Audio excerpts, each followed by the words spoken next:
저도 지난 주간에 오랜만에 나실제 괴로움 다 잊으시고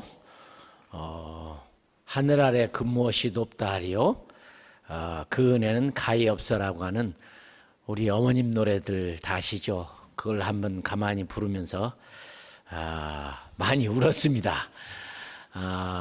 나이가 90이 되든 80이 되든 70이 되든 역시 부모님을 생각하면 어린아이 같은 마음으로 부모님을 그리워하고 사모하고 정말 나실제 괴로움은 다 잊어버리고 진자리 마른 자리를 다 가려서 평생을 키워준 그 어머님의 은혜 참 고맙습니다. 그렇죠?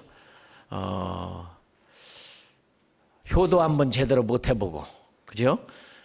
또 그러나 반면에 우리 부모로서 또 어머니로서 자녀를 잘 키워야 될 텐데 자녀를 잘 키우지 못한 또 부모된 우리의 마음은 또 한없이 죄송스럽고 아프고 혹시 여러분의 자녀 가운데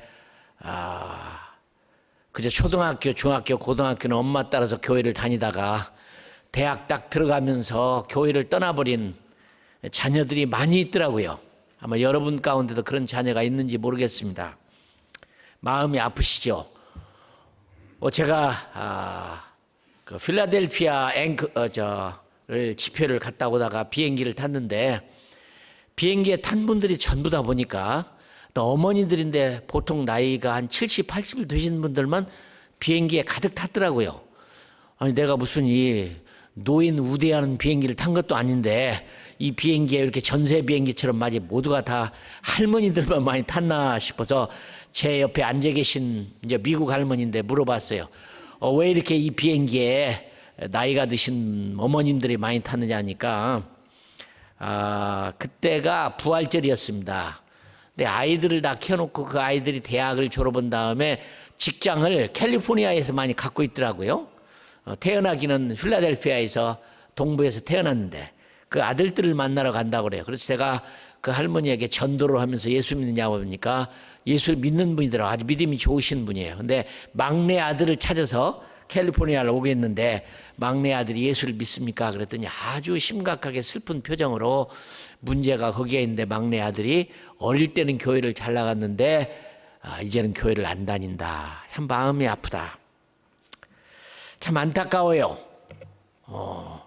우리 부모들의 잘못이 많이 커요. 우리가 낳은 아이들이 아들, 딸들이 정말 어렸을 때 예수님을 만나고 참 구원받고 생명을 얻어야 될 텐데 우리 잘못으로 말미암아 주일학교는 다니고 고등학교 다니다가 타주로 가면서 교회를 졸업해버리는 졸업이 아니죠. 졸업이 아니고 도중하차지 그죠? 중퇴한 거죠. 졸업을 하면 얼마나 좋겠습니까? 그죠? 예수님 졸업했단 말은 졸업장도 잘 받고 구원 확인증도 받고 구원받는다는 얘기겠지만 졸업이 아니라 뭐 퇴학당했든지 정학당했든지 도중 하차가 되는데 혹시 여러분 그런 자녀들이 계신 분은 어머님들 기도 많이 하셔야 될 것 같아요. 오늘은 저는 이제 우리 정 목사님이 선교지를 가면서 한 2달 전에 우리 교회 와서 설교 좀 해주십시오. 그래서 제가 오겠다고 말씀을 드렸습니다. 그러니까 여러분의 교회에 제가 3번째 오는 건지 4번째 오는 건지 모르는데 오늘 말씀을 전할 시간을 주셔서 너무 감사해요. 우리 아이들이 참 예수를 잘 믿으면 얼마나 좋겠습니까? 그런데 제가 9년째 2세들을 섬기고 있는데 죄송하지만 목사님 아들도 장로님 아들도 저 대학을 가면서 주님을 떠나버리는 그런 아픈 마음을 보면서 괴로움을 많이 당해요. 우리 한국교회의 잘못은 바로 거기에 있다고 생각해요. 왜 그렇게 정확하게 확실하게 예수님을 어릴 때 만나지 못하도록 한 부모의 잘못이 커요. 저는 지난 주간에 너무 기뻤어요. 아프리카 감비아에서 저는 선교사로 있었는데 제가 아부 카마라라고 하는 어린 아이를 데려다가 참 예수님을 가르치고 성경을 가르쳐서 이제는 목사가 됐어요. 그 어려운 감비아에서 저를 보겠다고 부모라고 생각을 영적인 부모라고 생각해서 비행기를 타고 미국에 와서 LA까지 찾아왔는데 이제 목사님이 됐죠. 저는 감비아 사역에 목사 5사람 만들었습니다. 겨우 5사람. 모슬렘 국가에 가고 죽어도 믿을 것 같지 않는 사람들을 놓고 같이 살면서 죽도록 예수님을 전하고 성경 공부를 안 하면 잠을 못 자게 하고 그렇게 살면서 복음을 전했는데, 이 아이를 제가 데리고 와서 한국에 데려와서 필리핀까지 보내가지고 신학교를 보내서 목사를 만들었습니다. MDB를 공부를 해가지고. 근데 내가 너무 놀랐어요.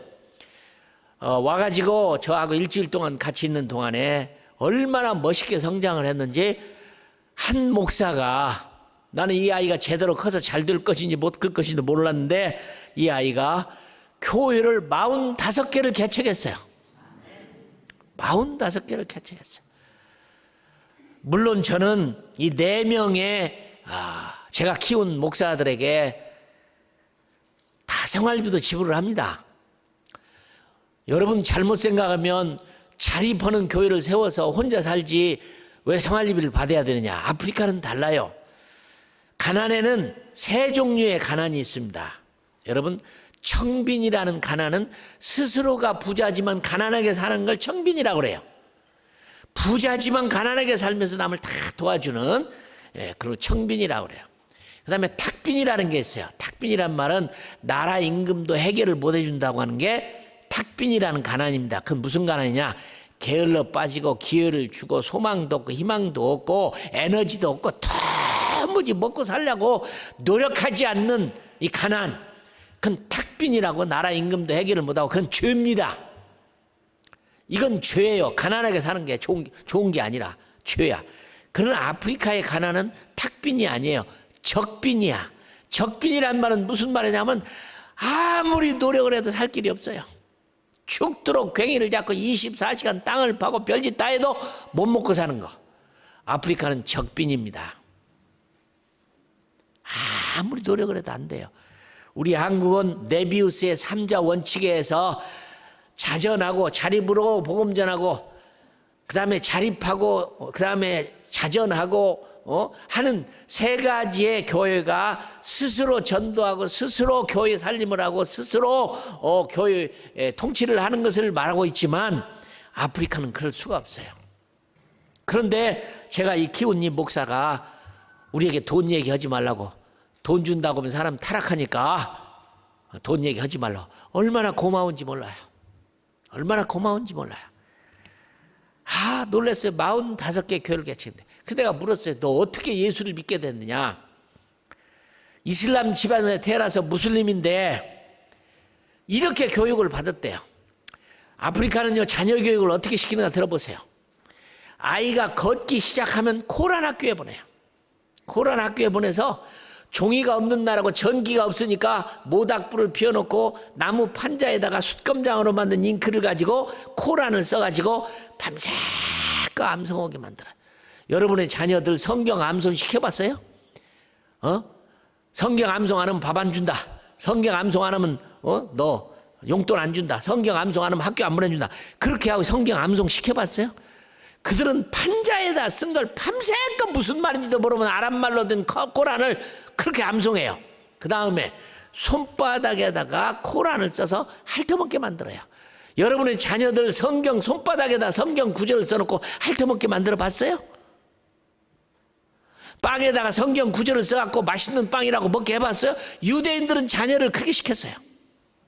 꿀을 가지고 성경 구절을 적어놓고 핥아먹게 만들었어요. 달다. 하나님의 말씀은 이렇게 달다는 걸 가르쳐주기 위해서 꿀로 글자를 써서 성경 핥아먹게 만들었어요. 여러분의 자녀를 그렇게 키워봤어요? 당연히 고등학교 졸업하고 대학 갈 때는 예수님 졸업했죠. 구원의 감격도 없고 사주의 은총도 없고 하나님이 살아계신 것도 모르고 성경이 하나님의 말씀이라는 것도 몰라요. 내가 목사 자녀, 장로님 자녀들 아들 데려다가 한 달 동안 교육해서 보니까요, 예수 영접하고 성경 말씀 제대로 가르치니까 3일 만에 세례를 달래요. 야, 세례는 교회 가서 받아라. 아닙니다. 못 기다립니다. 그러면 이 집회 끝난 다음에 받자. 못 기다립니다. 내가 예수님 만나고 죄사함 받고 용서함 받고 이렇게 하나님의 자녀가 되는데 왜 기다립니까? 나 세례 주세요. 그 집회 시작해서 3일 만에 4일 만에 세례 주고 그래요. 그 다음에 코라를 종이에다 써가지고 불로 태워가지고 젤을 만들어서 컵에다가 담궈가지고 섞어서 마시우게 만들어요. 여러분 자녀들 그렇게 해봤어요? 말씀을 그렇게 강의해봤어요? 예수님이 십자가에 죽으신 분이 그런 분이라고 해봤어요?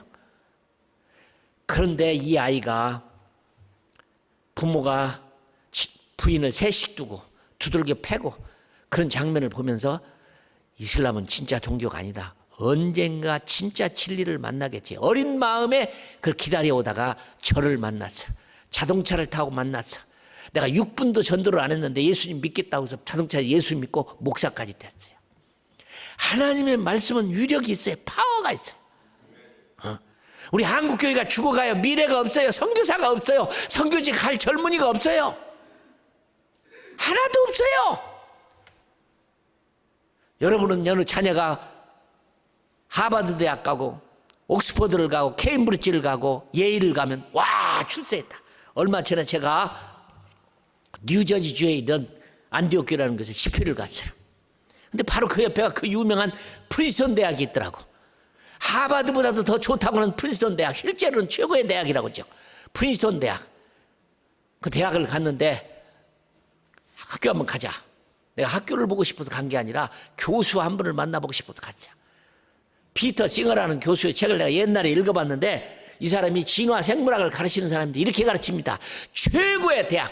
여러분의 자녀가 하버드 가고 예일 가고 콜롬비아를 가고 프린스턴 가면 막 출세한 거죠. 좋아할 일 아무것도 없어요. 그 교회 최고의 교수는 피터 싱어가 책에 보니까 이렇게 써있어요. 무슨 우리가 하나님의 형상을 따라 지음을 받았느냐. 동물로부터 진화한 포유동물이다. 난 거기까지만 가르치면 괜찮겠는데 그 다음에 이렇게 썼어요. 그러므로 사람이 동물과의 결혼이 가능하다. 그걸 가르치는 학교가 하버드고 그걸 가르치는 학교가 프린스턴이에요. 나는 그래 그 교수 만나가 당신 진화생물학자 압니다. 당신 책을 읽었는데 사람의 형상이 하나님의 형상을 따라 지음받아 안 하고 동물로부터 진화한 포유동물이라고 해? 그러면 당신은 왜 사람하고 결혼했냐? 어차피 진화한 거 보면 빈대 벼룩이나 똑같은 거 빈대 벼룩하고 결혼하고 평생 좀 물리지 왜 그러냐 그 말 좀 하려고 갔는데 은퇴해서 이제 더 이상 학교를 안 나오더라고. 그래서 프린스턴을 가봤어요. 여러분 한 아이는 어려서부터 이슬람이 진짜가 아니라고 생각 기다렸다가 저를 만나 예수님 만나서 구원받아서 지금은 다니면서 죽도록 고생하면서 45개 교회를 개척하는 그런 사람이 되는 반면에 누구는 하버드 졸업, 예일 졸업, 프린스턴 졸업해도 하나님도 모르는 아들이 있다면 이게 부모의 도리가 아니죠. 나는 미국에 사는 여러분들이 걱정이 많이 돼요. 왜냐? 신약성경 에베소 4장에 보면 신약성경에는 사람들이 하나님의 일을 하는 구분이 목사, 장로, 집사, 권사, 평신도가 있는 게 아니고 사도와 선지자와 목사와 복음 전하는 자와 교사. 여러분은 이 5가지 중에 어디에 소속입니까?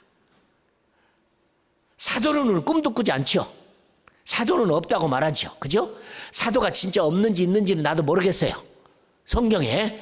왜냐하면 사도 바울, 사도라고 하는 것은 예수님을 본자야 되고 예수님의 제자야 되고 성경을 기록할 만큼의 능력이 있어야 되고 기적을 행할 만큼 큰 하나님의 권능을 받은 사람이 사도야 되는데 그러고 보면 사도 바울은 예수님을 본 적도 없어요.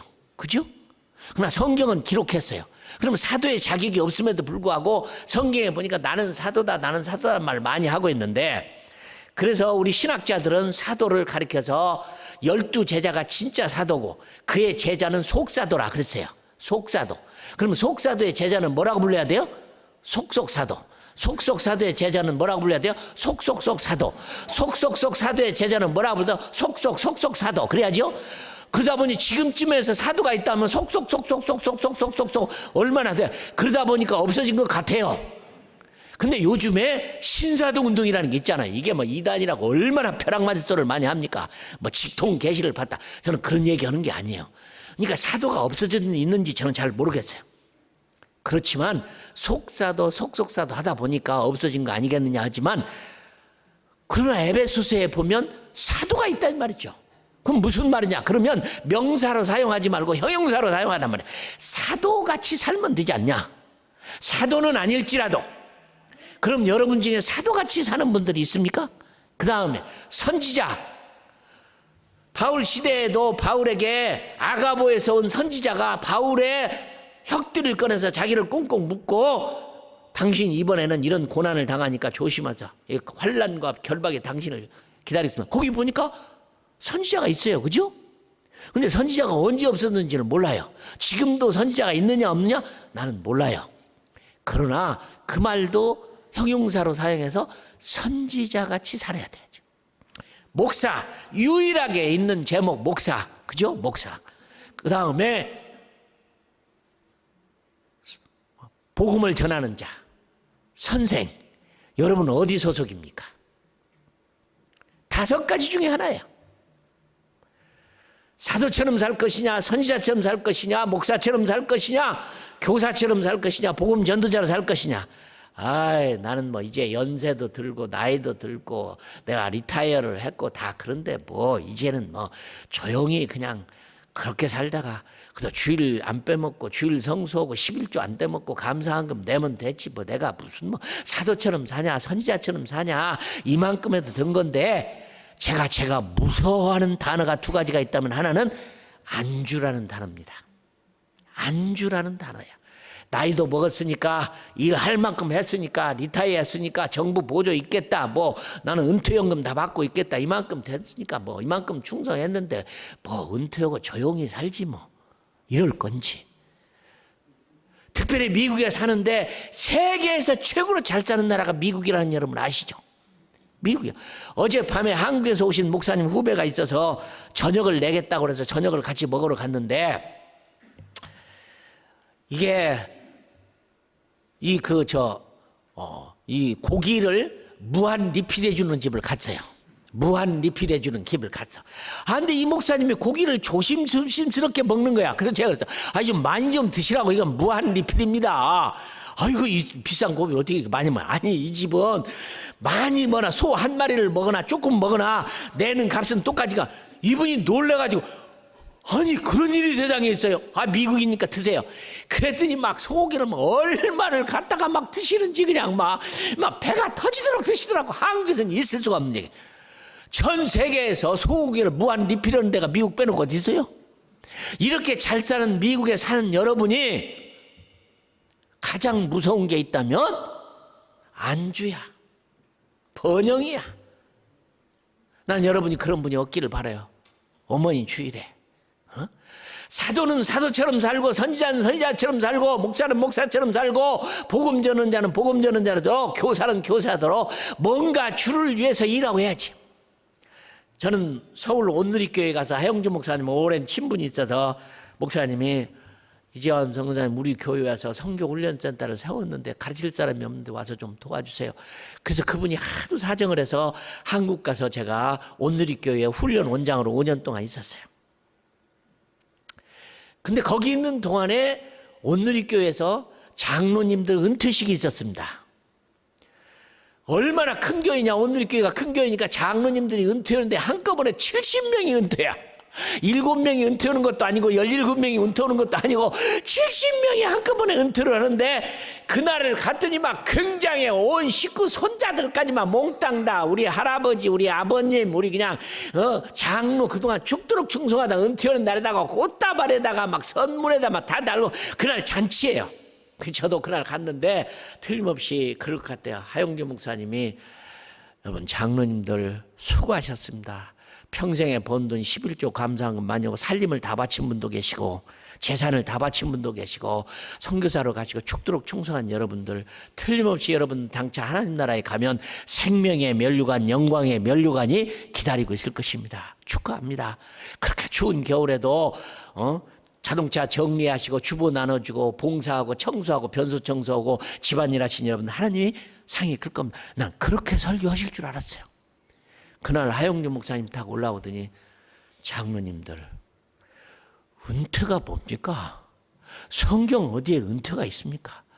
주님 은혜를 받고 죽도록 충성하도 모자란 건데 무슨 놈의 은퇴입니까? 이제 나이가 들었으니까 좀 쉬자. 그동안 죽도록 일했으니까 좀 쉬자. 이제는 좀 몸도 연약하고 약하니까 좀 쉬자. 그런 말 하지 마세요. 두 다리를 질질 끌고 업고 힘들고 기어서라도 주의 일에 교회 일에 충성하다 순교하고 싶은 마음 없습니까? 저는 암 수술, 간암 수술을 7번 받았는데 그 말이 됩니까? 저를 좀 보세요. 그런 말이 어디서 나옵니까? 난 그날 쇼크를 입었어요. 무슨 은퇴냐, 무슨 나이가 들었으니까 쉬자, 이만큼 일했으니까 쉬자, 연금 받으니까 쉬자. 맞습니다. 우리가 주를 위해서 섬기고 사랑하고 일하는 일에 무슨 쉼이 있고 은퇴가 있느냐 이 말입니다. 맞는 말입니다. 맞는 말이에요. 받은 은혜가 얼마나 커요. 오후 5시에 부름을 받아서 아침부터 와서 죽도록 일한 사람이 한 대리원을 받는 것을 5시에 와서 겨우 1시간 하고도 한 대리원을 받는 아무 이유도 방법도 자격도 없는데 주의 은혜를 받아서 이렇게 하나님을 높이고 사는 축복된 삶을 사는 우리가 무슨, 여러분 하나님의 은혜라고 하는 찬송가를 작사하신 장로님이 나이 50에 작년인가 돌아가셨죠. 나를 부르시니도 하나님, 나를 만드시니도 하나님, 나를 쓰시니도 하나님, 받은 은혜, 엄청 큰 은혜의 찬송가 많이 들으셨죠. 나의 나된 것은 주의 은혜라. 받은 은혜가 얼마나 커요. 어머님 은혜뿐만 아니라 하나님의 받은 은혜가 얼마나 크냐고요. 나는 오늘 그래서 사람들 가운데 사도도 아니고 목사님도 아니고 복음 전환자도 선생도 아니고 한 분 본받을 분을 소개하고 싶은데 이게 스가랴라는 선지자예요. 선지자, 여러분 성경에는 훌륭한 인물들이 많습니다. 모세도 있고 아브라함도 있고 사무엘도 있고 에스겔도 있고 다니엘도 있고 훌륭한 분이 많아요. 그러나 죄송한 얘기지만 사람은 본받을 사람이 하나도 없어요. 성경은 유인전이 아닙니다. 모세 훌륭한 얘기 써놓은 책이 아니고 아브라함 훌륭한 얘기 써놓은 책이 사무엘이 훌륭한 거 써놓은 책이 아니고 다윗이 훌륭한 거 써놓은 책이 아니라 성경은 유인전이 아니라 하나님의 책이에요. 하나님이 그 못난 사람들을 그렇게 사용해서 위대한 일을 했다는 하나님의 책이지. 나는 누구도 본받을 사람이 이 세상에는 없어요. 물론 사람은 100점짜리도 없고 빵점짜리도 없어요. 그죠? 사람은 100점짜리도 없고 빵점짜리도 없어. 다 하나님 그만큼을 사용하는데 그 중에 있다면 저는 본받고 싶은 사람이 사도도 아니고 선지자예요. 구약에 나온 선지자의 삶을 보세요. 호세아의 삶은 얼마나 비참합니까? 그렇게 많은 좋은 처녀들이 그렇게 많음에도 불구하고 현숙하지 못한 여인, 기생 창녀 같은 여인을 불러다가 아내를 삼고도 평생 하나님의 뜻을 전하기 위해 살아야 되는 호세아, 그게 선지자의 삶이었어요. 에스겔은 하나님이 어느 날 하도 이스라엘 백성들이 엉터리라 내가 네 부인을 내가 눈에 너도 아프지 않을 네 부인을 불러갈 텐데 슬퍼하지도 말고 울지도 말고 괴로워하지 말아라. 아내가 죽었는데도 슬퍼하네요?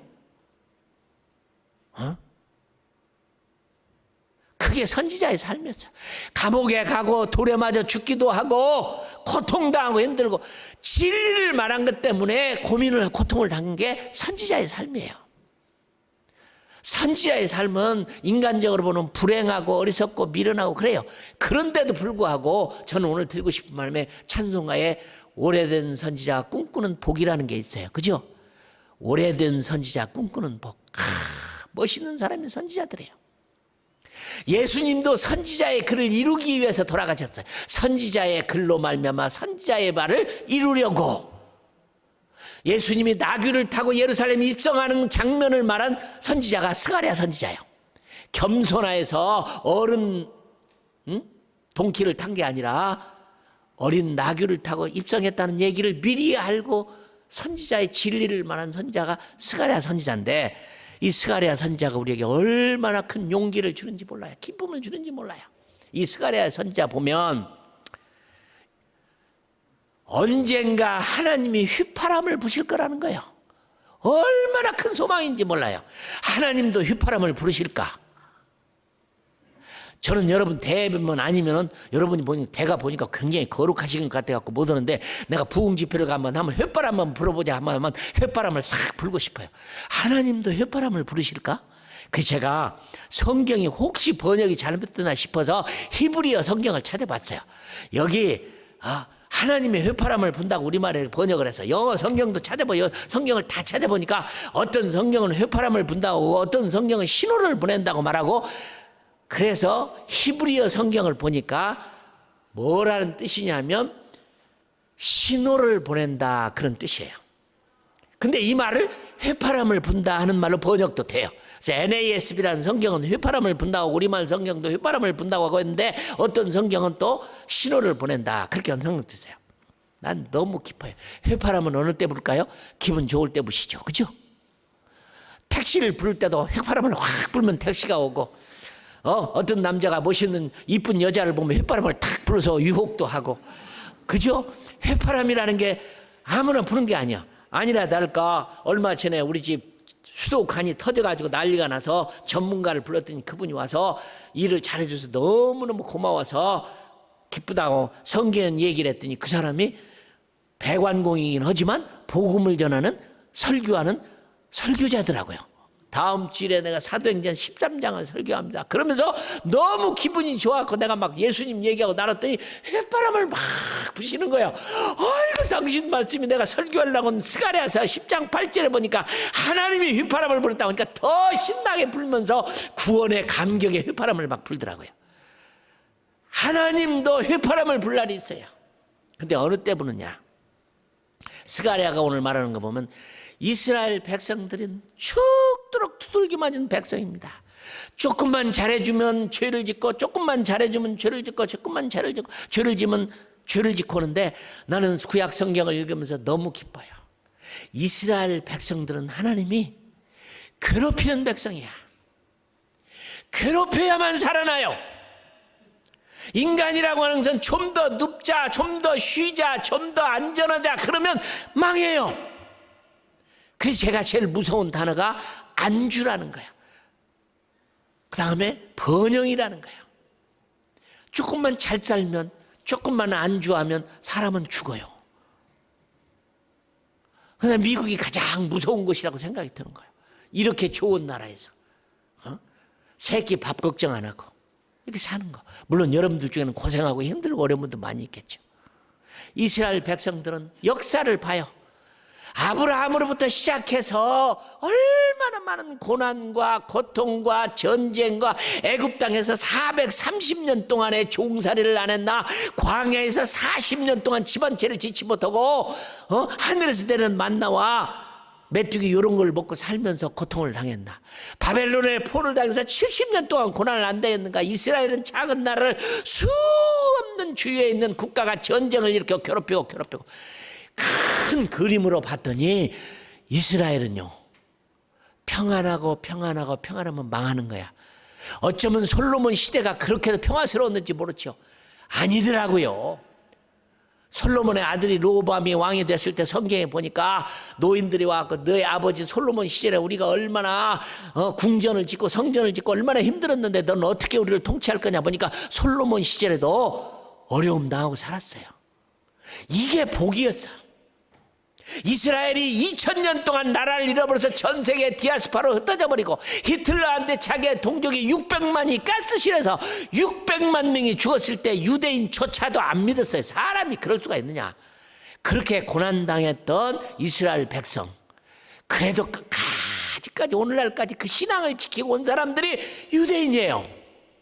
그렇게 2000년 동안 나라를 잃어버리고 별짓 따위도 그래도 남은 자들이 끝까지 14만 4천이 끝까지 남아서 하나님을 섬기고 고난 가운데 살아남은 게 이스라엘에, 그때 내가 느낀 게 그거예요. 고난은 축복이다. 고난은 축복이다. 리타이어가 어디 있어요? 안식이 어디가 있어요?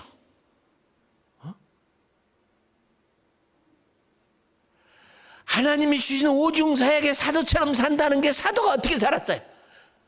궁궐 대궐에서 잘 살며 잘 먹고 살았어요? 아니죠. 선지자가 어떻게 살았어요? 목사가 어떻게 살았어요? 저는 부산에서 목사 안수를 받는데 목사 안수 받는 날 통곡하고 울었습니다. 통곡하고 울었어요. 두 가지 때문에 울었습니다. 첫째는 나 같은 사람이 하나님의 종으로 불러서 복음 전도자로 써준다는 게 너무 고마워. 저는 본래 비행기 엔지니어입니다. 공항에 가서 일해도 돈 벌고 살 텐데 하나님 나를 목사로 불러서 안수 준다, 기름 부어서 안수 준다는 게 너무 감격스러워서 울었고, 두 번째로는 그때만 해도 목사님들이 얼마나 고생했습니까? 죽도록 고생할 일 생각하니까 앞이 캄캄해서 울었어요. 그리고 저는 아프리카에 선교사로 가서 죽도록 고생했습니다. 수도 없이 말라리아를 걸리고 교통사고로 갈비뼈가 7개씩 부러지고 머리가 터져서 신경이 잘려지고 수많은 말라리아에 걸려서 죽을 고백을 수없이 하면서 살아왔는데, 지금 생각하니 너무 고맙고 행복한 시간이었어. 내가 목사가 된 것은 예수 잘 믿으라고 목사 된 거예요.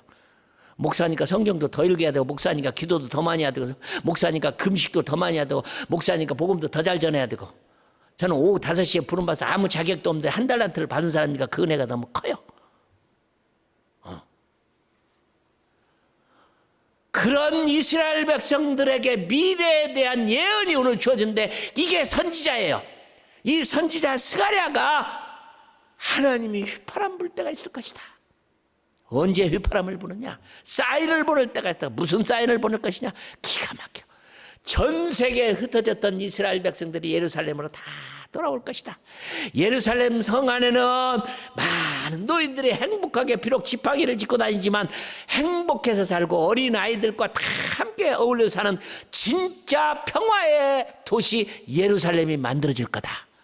이스라엘 사람들은 이게 희망이었어요. 600만이 죽어도, 고난당해도, 포로로 살아도, 노예로 살아도, 남의 나라 가고 고난받고 살아도 그들의 희망은 언젠가 예루살렘으로 돌아가서 평화의 성에서 살 거다.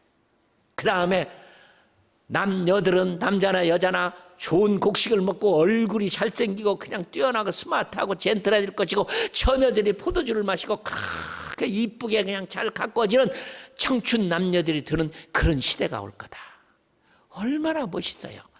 더 하나 기쁜 사실은 제가 여기서 말씀드리고 싶어요. 8장 마지막 절을 제가 한번 읽어볼게요. 만군의 여호와가 이와 같이 말하노라. 그날에는 말이 다른 이방 백성들 10명이 유다 사람 하나의 옷자락을 잡을 것이라. 곧 잡고 말하기를 하나님이 너희와 함께 하심을 들었나니 우리가 너희와 함께 가려 하노라 하리라 하시니라. 여러분 얼마나 멋있는지 몰라. 이렇게 천대받고 힘들고 한 유대인 한 사람에게 말이 다른 이방인이 말을 배워가지고, 여기 성경에 보니까 말이 다른 이방인이라고 쓰니까 그들에게 히브리인 말을 배워가지고 와서 당신들을 보니 멋있다. 당신의 하나님이 진짜 하나님이다. 당신이 믿는 하나님, 당신이 믿는 성경, 당신이 믿는 신앙생활 나도 좀 하고 싶으니까 우리를 좀 도와달라. 한 사람당 10명이 자발적으로 걸어와서, 이렇게 멋있는 게 어디 있어요? 유대인이 지금 계획적으로 보면은 유대인이 흩어진 유대인 숫자까지 1400만이래요. 1400만에 10명이 붙으면 1억 4천이야. 근데 구원은 유대인만 있는 게 아니죠. 이 예언은 유대인에만 있는, 유대인이 잘 되는 것은 구원의 마지막이면 예수 믿고 돌아온 이방인 크리스찬들은 더한 거죠. 그러면 저는 고민이 많았어요. 선교사로서. 선교사가 세계 복음화가 가능할 건가? 안 가능해요. 선교사가 46만 명인데 46만 명이 73억에, 그것도 선교사들이 꼭 복음이 필요한 데 가서 일하는 선교사는 5%밖에 안 돼. 6%밖에 안 돼. 95%의 선교사들은 이미 복음이 들어가지 않아서 일을 하고 있어요. 그러니 선교사가 아무리 늘어나도 세계 복음화라는 게 어려운데 15억의 무슬림, 8억의 힌두, 4억의 불교, 25억의 중국과 인도 숫자만, 미전도 종족을 이 선교사가 언제 복음화시켜서 복음이 땅끝까지 이뤄서 주님 오실까요? 그래 고민을 했는데 해결됐어요. 25억의 크리스찬이라고 하는데 25억에 다 구원받을 거 아니겠죠, 그죠? 진짜 예수 믿고 거듭난 구원을 한 막 10억이랑만 해요. 그냥 15억은 떨어져 버리자. 계산하기 쉽게 10억의 크리스찬이 구원을 받다면 10억에 10명이 쫓아와서 당신 믿는 예수님, 당신 믿는 성경, 당신 믿는 금식, 당신 믿는 성경, 나도 믿고 당신을 대니까 나에게 예수 좀 증거해 주시오. 10명이 찾아온다면 100억이에요. 그러나 나 묻고 싶어요. 10명이 여러분들에게 찾아왔을 때 여러분은 정확하게 예수님의 얘기와 성경의 얘기와 살아계신 하나님을 뜨겁게 증거할 수 있는 능력이 있냐 그 말이에요. 오늘 본문 말씀은 비유로 말합니다. 이스라엘 유대인들에게 한 사람당 10명이 찾아와서 네가 믿는 하나님, 너를 보니 하나님 살아계시다. 그 하나님을 나도 믿고 싶으니까 나를 좀 도와달라.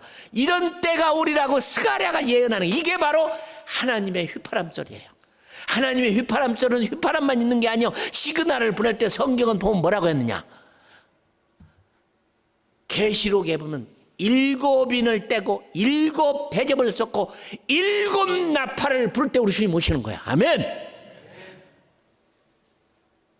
하나님의 나팔 소리 천지 진동할 때 여러분은 하나님의 나팔 소리를 기다리시나요? 하나님의 휘파람 소리를 기다리시나요? 하나님을 휘파람 불게 만드시나요? 하나님이 나팔 불도록 그 하나님을 기쁘시게 하나요? 어떻게 할까요? 난 나이가 들었으니까, 나는 이만큼 일했으니까, 나는 목사도 아니고 장로도 아니고 집사도 아니니까 주일 예배 한번 참석하는 것만도 굉장한데 난 11조 안 떼먹고 감사한 거 뭐니까 이 정도면 됐다 그러고 살아야 될까요? 5, 사도는 없다고 해도 사도처럼, 선지자는 없다고 해도 선지자처럼, 목사는 없다고 해도 목사처럼, 복음 전하는 자가 아니라 복음 전하는 자로, 교사로, 주일학교 선생으로 다음 세대를 위해서 키워야 할 우리, 어느 때 여러분 하나님 나라를 기다리십니까? 하나님의 나팔 소리를 기다리십니까? 하나님의 휘파람 소리를 기다리십니까? 세상은 아무리 살아도 만족이 없어요. 여러분 어차피 죽어요. 암으로 죽든지 교통사고로 죽든지 병으로 죽든지 아니면 명을 다해서 죽든지 어차피 죽는 것을 이렇게 죽겠어요? 일하다 죽으면 안 돼요? 복음 전하다 죽으면 안 돼요? 헌금하다 죽으면 안 돼요? 봉사하다 죽으면 안 돼요? 살아봐야 80년, 90년, 100년 영원을 위해서 살 것인지 짧은 생애를 위해서 살 것인지 선택은 여러분입니다. 스가랴 선지자는 무슨 재미가 있었겠어요? 선지자로서 고난 고통 당했지만 그래도 먼 미래를 보고 하나님의 휘파람 소리를 얘기하고 있잖아요. 그때가 되면 일이 벌어져요. 그러면 하나님의 선교의 방법이 우리들에게 10명이 찾아오기 전에 10명한테 찾아가면 안 되나요? 우리가 10명한테 찾아가면 안 되나요? 전화로, SNS로, 방문으로 어쨌든 간에 난 여러분이 모시고 여러분의 정 목사님이 선교에 미쳐서 저렇게 선교지에 가는 거 너무 기뻐요. 너무 기뻐요.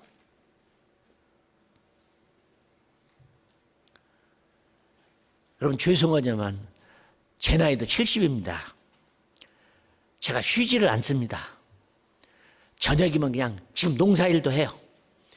젊은이들과 함께 노동공동체를 만들고 뭐 하나라도 만들어서 팔아서 선교비에 보태려고, 어린 생명도 훈련시키려고 사막에다 농장을 만들어 놓고 축복 농사지어요. 대추 농사도 짓고. 농사 지으신 분은 알죠? 농사 지어서 돈 번다는 건 거짓말이죠. 농사꾼은 죽도록 고생하는 거죠. 미국 그레그라는 사람이 찾아와서 나더러 그러대, 너만 고생하는 게 아니라 전 세계 농사꾼들은 다 고생한다. 맞습니다. 그 사람들이 아니면 우리가 밥 먹고 살아요. 여러분 여기에서 쌀을 키워보셨어요? 콩을 키워보셨어요? 돈 주고 사서 먹으면 끝이죠. 그러나 그걸 만드는 사람들은 죽도록 고생해요. 우리 하나님이 농부세요. 예수님은 포도나무예요. 우리는 그의 가지예요. 나는 많은 걸 배웠어요. 가지는요 무조건 잘라내야 돼요. 그래서 과수하는 사람은요 서로 농장을 바꿔가지고 가지치기를 한대요. 왜냐하면 주인은 아까워서 못 잘라요. 근데 다른 주인이 오면 그냥 다 잘라버리는 거예요. 막 잘라버리는 거예요. 그냥. 근데 막 자를수록 잘 된다는 거예요. 맞습니다. 우리의 잘못된 건 막 잘라버려야 돼요. 그래 좋은 열매를 맺을 수가 있어요. 좋은 걸 배웠어요. 막 잘라내요. 막 자르는데 아까울 때가 너무 많아요. 저 사람이 왜 저렇게 자르냐. 저 나무 죽을 것 같다. 근데 그게 보니까 더 좋아요. 막 자르. 사랑하는 여러분, 구원의 감격, 사주의 은총, 하나님의 자녀, 이 땅이 아니라 미국이 아니라 다가올 하나님의 나라, 이 천국 복음이 모든 민족에 증언되게 하여 온 세상에 전파되니 그제야 끝이 오라. 선교를 통해서 오는 하나님 나라 유일한 길입니다. 아무리 기도해도 주님 나라 안 와요. 아무리 예배드려도 주님 나라 안 와요. 아무리 헌금 많이 해도 주님 나라 안 와요. 아무리 찬양을 열심히 해도 주님 나라 안 와요. 하나님 우리를 예배를 받기 위해서 지으셨지만 하나님의 꿈은 모든 민족으로 여호와를 찬양하게 하라. 이 천국 복음이 모든 민족에게 증언되기 위하여 온 세상에 전파되리니 그제야 끝이 오리라. 난 여러분이 오중 사역 가운데 선택하세요. 사도처럼 살 건지, 선지자처럼 살 건지, 목사처럼 살 건지. 엉터리 목사 얘기하는 거 아닙니다. 진짜 목사 얘기는 목사처럼 살 건지, 복음 전하자로 살 건지, 교사로 살 것인지. 난 그런 거 못해. 한 가지만 말씀드리고 마치고 싶어요. 연세 드신 분들, 제가 몽골에 가서 집회를 갔습니다. 고비 사막을 지나는데요. 와, 밤 8시간을 고비 사막에 무슨 길이 있습니까? 자동차 길을 따라서 사막, 가도 사막, 가도 사막, 달빛에 막 가는데요. 추운 겨울에 가다 자동차 고장나면 꼼짝없이 얼어 죽겠더라. 그 추운 날씨에 13명이 자동차를 타고 막 힘들게 은고비라는 마을을 갔어요. 그래서 우리말에도요, 고비를 넘겼단 말이에요. 그 말이에요. 고비 사막을 지나갔단 말이에요. 한 고비, 두 고비 넘겼다. 그렇게 힘든 게 고비 사막을 제가 직접 자동차를 타고 가봤어. 은고비라는 마을에서 3일 동안 집회를 하는데 몽골 사람의 복음을 전하는데 마지막 날 간증시가 있는데 저 뒤에서 할머니 한 분이, 머리 하얀 분이 간증을 하겠다고 앞으로 나오는 거예요. 어그적 이렇게 걸어 나오셔요. 연세는 보니까 80은 충분히 넘으셨을 것 같고 몸도 허약하신 분인데 앞으로 나오더니 마이크를 잡고 그런 거예요. 우리가 복음을 전해야 주님이 오신다는데, 땅끝까지 복음을 전해야 주님이 오신다는데, 그래서 성령 충만이 필요하다는데, 그러면 나 같은 늙은이는 걷지도 못하고 나이도 많고 이 사막 따윈 몽골에서 내가 무엇을 할 수 있을까요? 그래서 하나님, 그래도 나를 살려주셨으니까 내가 뭔가를 해야 될 텐데, 하나님 그러면 저에게도 성령을 부어주세요 하고 기도를 했대요. 그 한 90은 되신 그 할머니가. 근데 갑자기 막 불이 임했어요. 근데 갑자기 입에서 막 두두다다 막 방언이 터진 거예요. 그냥 앞에 나오더니 하나님 그래도 날 사시겠다고 성령을 주다고 좋아서 간증을 하면서 막 하시더니 두두다다다다다다다다다 막 하시더니 들어가시면서 혹시 틀렸으면 고쳐주세요 그러고 들어가더라고요. 내가 그때 깨달았어요. 말체 나의 영을 모든 육체에 부어주린 자녀들이 연하고 젊은이는 환상을 보고 늙은이는 뭘 거요? 아무것도 안 하라고 써있어요? 늙은이는 꿈을 꿀 것이며, 사랑하는 여러분, 꿈을 꾸세요. 침대에 누워서 주무셔도 꿈을 꾸세요. 주님 나라 꿈을 꿔야 돼요. 나는 하영주 목사님들은 우리에게 여러분 리타이어는 없어요. 좀 더 쉬자, 눕자, 이만큼 일했으면 됐다, 늙었다, 힘이 없다 할 필요 없어요. 뭔가를 하고 살아야 돼요. 할렐루야. 코에 숨이 붙어있는 것까지 충성하시고 일하시고, 여러분에게 찾아올 10명의 사람이 있기 전에 10명에게 찾아가서 복음을 전하고 찾아오는 자에게 분명히 예수를 증거할 수 있는 여러분이 사도가 되든 선지자가 되든 목사가 되든 복음 전하자가 되든 교사가 되든 5가지 중에 제외가 없기를 주님의 이름으로 축원합니다.